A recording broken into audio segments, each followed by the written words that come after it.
नमस्कार, मैं जगदीश सिंह शिकारा आज फिर आपके सामने एक नई वीडियो लेकर हाजिर हुआ हूँ। कक्षा 8 के लिए हमारी एसएस विषय की एक पाठ्य पुस्तक है अतीत भाग नंबर 1। उसमें हमारा चैप्टर है कैसे, कब और कहाँ। इसमें हम इतिहास के अंदर कुछ खास घटनाओं को महत्वपूर्ण मानकर चलते हैं और उनकी तारीखें भी महत्वपूर्ण हो जाती हैं, और हमारे अध्ययन का विषय बदलता है तो तारीखें भी बदलती चली जाती हैं। भारत में ब्रिटिश इतिहासकारों ने जो इतिहास लिखे उनमें हर एक गवर्नर जनरल का शासनकाल भी महत्वपूर्ण है।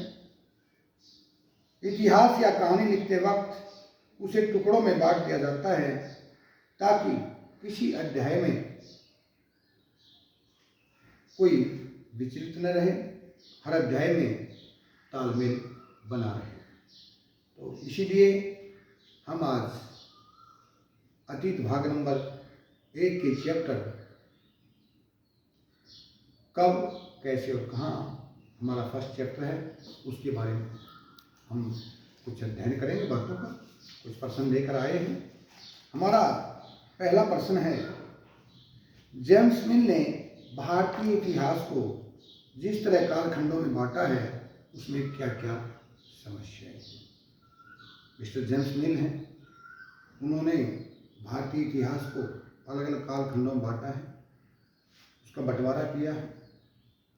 कौन कौन सी हमें परेशानियां आती हैं, क्या क्या समस्याएं आती हैं, उसके बारे में हम पढ़ेंगे। जेम्स मिल जो कि स्कॉटलैंड के अर्थशास्त्री और राजनीतिक दार्शनिक थे, उन्होंने हिस्ट्री ऑफ ब्रिटिश इंडिया नामक एक पुस्तक लिखी। इस किताब में उन्होंने भारत के इतिहास को हिंदू, मुस्लिम और ब्रिटिश 3 कालखंडों में बांटा। हमारे यहाँ पहले हिंदू शासकों का राज था, फिर मुस्लिम शासक आए, उसके बाद अंग्रेज आए और तीनों के राज को अलग अलग खंडों में बांट दिया। जेम्स मिल का मानना था कि सारे एशियाई समाज सभ्यता के मामले में यूरोप से पीछे हैं, इसलिए ब्रिटिश सरकार का दायित्व है कि वह भारत को सभ्य बनाए। जेम्स मिल का यह भी मानना था कि ब्रिटिश सरकार के बिना भारत का विकास संभव नहीं है, क्योंकि ब्रिटिश सरकार के पूर्व में भारत में धार्मिक, सामाजिक, राजनीतिक स्तर पर बहुत ही पिछड़ापन था।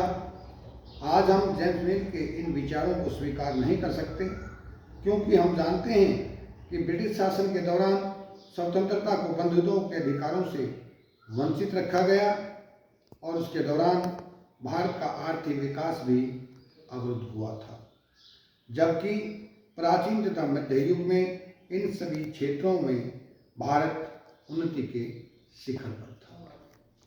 जेम्स मिल ने जो 3 कालखंडों में बांटा है उसमें कहा गया है कि अगर हम एशियाई समाज को लेकर चलें, सभ्यता को लेकर चलें, तो ये कहता है यूरोप से पीछे है, और यूरोप के जो देश हैं वो भारत से कहीं आगे थे। लेकिन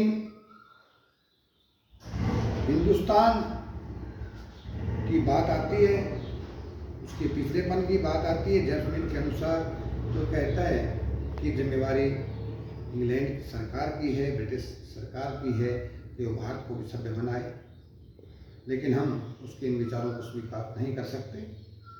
ब्रिटिश शासन के दौरान जो स्वतंत्रता के बंधुत्वों के अधिकारों से भारतीयों को वंचित रखा गया, इस दौरान भारत का आर्थिक विकास बिल्कुल ठप हो गया, क्योंकि वही भारत था जिसको सोने की चिड़िया कहा जाता था, जबकि प्राचीन समय में और मध्यकाल के अंदर भारत हर क्षेत्र में उन्नति कर रहा था।